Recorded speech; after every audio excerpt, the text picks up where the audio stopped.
안녕하세요. 사회보장 현장의 디지털 파트너 디위드입니다. 수백 페이지의 지침서, 매번 바뀌는 정책들, 알아야 할 건 많은데 시간은 늘 부족하시죠? 그래서 준비했습니다. 슬기로울 정책생활. 오늘은 2026년 의료요양통합돌봄 사업 안내 심층 학습하겠습니다. 운전 중에 혹은 서류 정리 중에 가볍게 들어보세요. 지금 시작합니다. 오늘 저희가 함께 파헤쳐볼 자료는 2026년 의료요양 통합돌봄 사업 안내, 그중에서도요, 실무자들이 정말 밤잠 설치게 만드는 행정사항, 특히 예산 지침입니다. 이번 지침의 핵심 키워드를 딱 하나 꼽으라면 단연 자율성이더라고요. 근데 사실 현장에서는 이 자율성이라는 말이 더 무섭다고들 하죠. 이게 마음대로 해보라는 말 뒤에는 책임도 네가 져라, 뭐 이런 뜻 같아서요. 그래서 오늘은 이 지침서의 행간을 좀 읽어보려고 합니다. 어디까지가 진짜 자율성이고 어디부터가 절대 넘으면 안 되는 선인지 그 경계를 저희가 명확히 찾아드리겠습니다. 정말 정확한 지적이십니다. 자율성이라는 게 가능성이면서 동시에 함정이 될 수 있거든요. 이 사업이 과거의 그런 하향식 사업하고 다른 가장 큰 특징이 바로 그 지점이에요. 중앙정부가 전국 공통으로 이렇게 하세요 이게 아니라 각자 지역에 필요한 걸 직접 설계해보세요 하고 공을 넘겨준 셈이니까요. 물론 그렇다고 아무렇게나 하라는 건 아니고요. 그 자율성을 발휘하기 위한 첫 번째 규칙이 바로 예산 구성 원칙입니다. 바로 그 국비하고 지방비를 같이 써야 한다는 그 원칙 말씀이시죠? 네, 맞습니다. 이게 일종의 팀 프로젝트 과제 같은 거예요. 중앙정부가 우리가 50점어치, 서울은 30점어치 낼 테니까 너희 지자체에서 나머지를 채워서 100점짜리 사업을 만들어봐. 이렇게 말하는 거죠. 국비 보조율이 서울은 30%, 그 외의 지역은 50%인데 이 비율에 맞춰서 각 지자체가 필수 지방비를 꼭 확보해야 합니다. 근데 여기서 중요한 건요. 우리 지역에 정말 필요하다 싶으면 지방비를 더 투입해서 120점짜리, 150점짜리 사업으로 키우는 것도 얼마든지 가능하다는 겁니다. 그렇군요. 팀풀 과제라는 비유가 확 와닿네요. 그런데 지침을 이렇게 넘기다 보니까 아주 강력한 경고 문구가 하나 눈에 띄어요. 자산 취득성 사업비 집행은 불가함. 이게 경상보조 사업이기 때문이라고 하는데 사실 실무자 입장에서는 이 말이 제일 어렵거든요. 경상보조 사업이라는 게 그냥 올해 안에 다 쓰고 끝내야 하는 운영비다. 이렇게 생각하면 좀 쉬울까요? 내년으로 넘어가서 남는 자산이 생기면 안 되니까요. 오, 정확합니다. 딱 그렇게 이해하시면 됩니다. 이 자산 취득 금지 조항이 언뜻 보면 좀 손발을 묶는 것 같지만요. 사실은 사업의 본질에 집중하라는 아주 중요한 신호입니다. 물건을 사서 남기지 말고 서비스를 만들어서 주민들이 경험하게 하라는 거죠. 예를 들면요. 어르신 이동 지원을 위해서 수천만 원짜리 비싼 셔틀버스를 덜컥 사는 대신에요. 그 예산으로 지역 택시회사랑 협력해서 돌봄 택시 바우처 제도를 운영할 수 있는 거죠. 이게 훨씬 유연하고 또 지역 경제에도 도움이 되고요. 지속 가능한 모델이 될 수 있습니다. 핵심은 소유가 아니라 연계와 활용입니다. 소유가 아니라 연계. 와, 이건 완전히 다른 관점이네요. 버스를 살 생각만 했는데 택시 바우처라는 방법이 있었군요. 근데 현장에서는 지침만으로 판단하기 좀 애매한 그런 회색지대가 분명 생길 텐데요. 그럴 땐 어떻게 해야 하나요? 그래서 통합지원협의체라는 안전장치를 만들어 둔 겁니다. 지침에 명시되지 않은 세부 사항이나 우리 지역만의 특수한 상황이 생겼을 때 이 협의체의 논의를 거쳐서 집행 방향을 결정할 수 있도록 길을 열어준 거죠. 혼자서 결정하고 나중에 감사해서 지적받지 말고요. 공식적인 논의 기구를 통해서 근거를 남기라는 인의입니다. 알겠습니다. 큰 원칙은 서비스에 집중하되 애매한 건 협의체를 통해 결정하라 이거군요.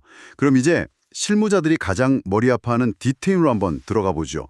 예산 항목별로 어디에 돈을 쓸 수 있고 어디에 쓰면 안 되는지.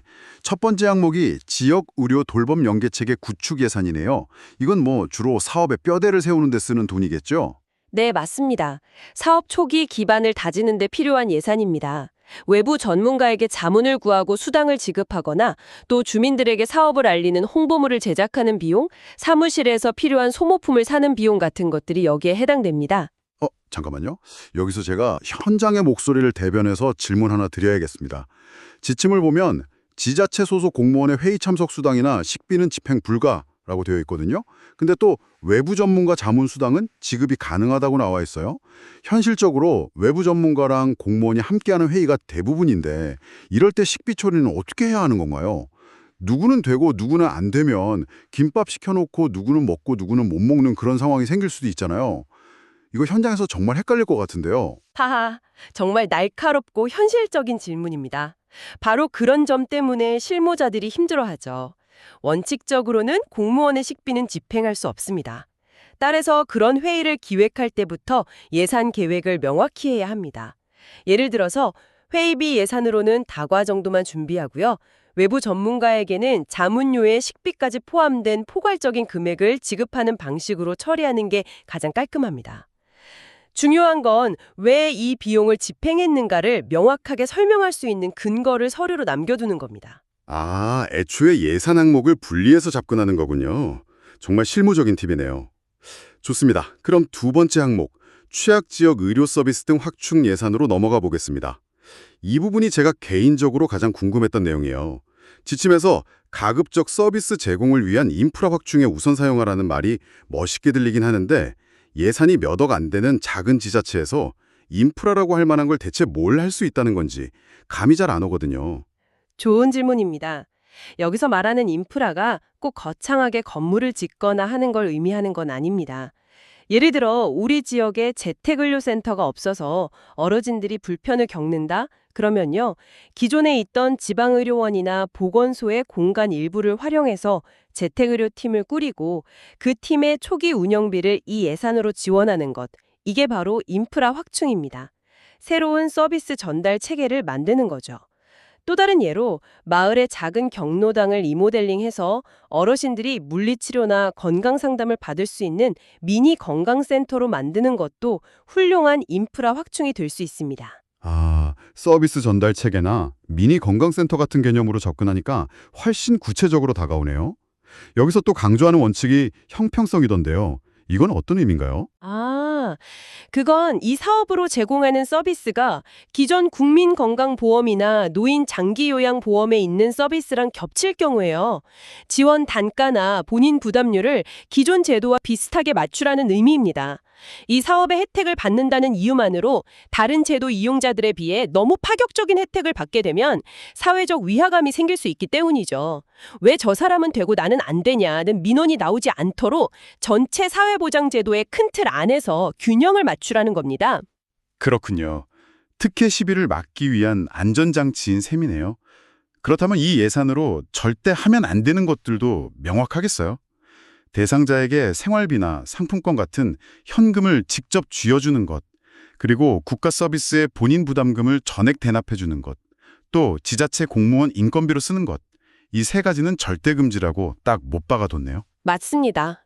제가 예전에 한 지자체에서 겪은 일인데 어떤 담당자분이 명절에 어르신들 따뜻하게 보내시라고 좋은 뜻에서 온누리 상품권을 사서 나눠드리려다가 감사에 지적된 적이 있어요. 담당자는 정말 좋은 뜻으로 한 거지만 지침상 현금성 지원 금지에 딱 걸린 거죠. 그 이후로 저는 담당자들에게 항상 이렇게 조언합니다. 마음을 전하려 하지 말고 서비스를 설계하세요. 그게 이 사업의 철학이거든요. 그리고 방금 말씀하신 공무원 인건비는요, 바로 다음에 나오는 세 번째 예산 항목과 연결이 됩니다. 아, 세 번째 항목의 이름이 지자체 공무원 인건비 지원이니까 인건비는 오직 이 항목으로만 써야 하고 다른 예산을 끌어다 쓰는 건 안 된다, 뭐 이런 뜻이군요. 예산 항목 간에 명확한 방화벽이 있는 거네요. 바로 그겁니다. 각 항목의 목적을 명확히 구분해서 예산이 막 뒤섞이지 않도록 철저히 관리하는 게 중요합니다. 결국 이 예산 원칙들의 핵심은 돈을 엉뚱한 데 쓰지 말고 정해진 목적에 맞게 지속 가능한 서비스를 만드는 데 집중하라 하는 거네요. 근데 아무리 예산 계획을 잘 짜도 결국 실행하는 건 사람이잖아요.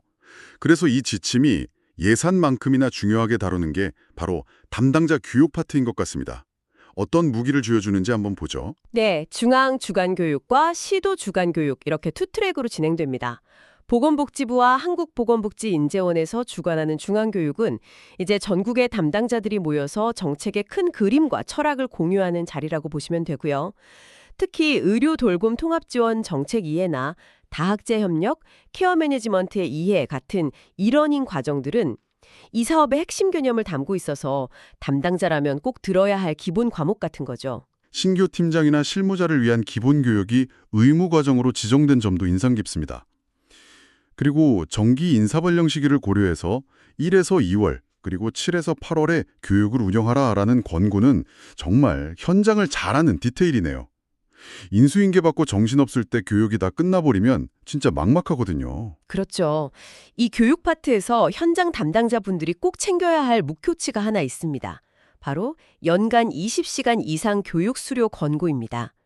이걸 단순히 숙제라고 생각하면 부담스럽지만 관점을 바꿔보면 이게 일종의 자기보호 장치라고 할 수 있어요. 20시간의 교육은 복잡한 사례에 부딪혔을 때 올바른 판단을 내리게 돕고 예산 집행 시 실수를 줄여주는 백신과도 같거든요. 마치 조종사가 비행 전에 시뮬레이터 훈련을 하는 것처럼 교육을 통해서 다양한 상황을 미리 연습해보는 겁니다. 그래야 실제 현장이라는 비행에서 추락하지 않을 수 있죠. 와, 나를 지키는 20시간이라고 생각하면 동기부여가 확실히 되겠네요.